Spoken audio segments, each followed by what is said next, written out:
Pakistan telah menembak jet India di tengah ketegangan di kawasan Kashmir. Rupanya di balik keberhasilan Pakistan menembak jet India, China disebut memiliki peran penting.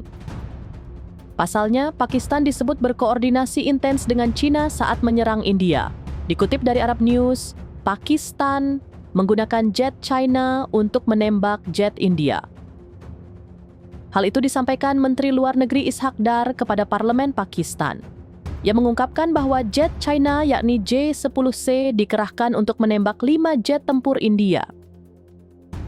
Adapun di antara 5 jet tempur India yang ditembak, salah satunya ada dari buatan Prancis, yakni jet Rafale. Ishaq Dar juga mengatakan bahwa Pakistan melakukan koordinasi dengan China. Bahkan Pakistan segera menginformasikan China seusai Angkatan Udaranya berhasil menembak 5 jet India. Duta Besar China untuk Pakistan, Jiang Zaidong, disebut mengunjungi kantor Kementerian Luar Negeri Pakistan pada Rabu. Di satu sisi, pemerintah India belum mengonfirmasi atau mengakui 5 jet tempur mereka yang ditembak jatuh. Namun AS justru mengonfirmasi hal itu dengan menyebut setidaknya 2 jet India ditembak jatuh Pakistan.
Download Tribun X sekarang, menghadirkan lokal menjadi Indonesia.